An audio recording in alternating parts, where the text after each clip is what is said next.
rồi mà lấy xe về rồi này nó cái thì có cho phụ cho nó mà cái phụ đây quay mà đâu mấy chú đâu phải cho đây phụ cho con cho mà cái con ra cái này rất là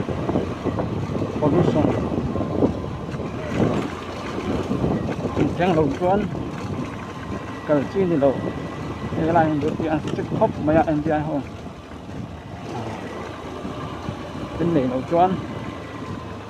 sáng ngang cái sáng khẩn cái trời khăn mình tốc mấy đó mình cho cái này hậu mấy à hay chỉ ăn chắc phải to thật lại đó nè thật này chuẩn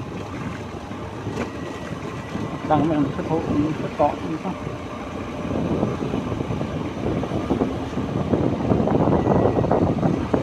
không nghe ra rất lấy nhiều lần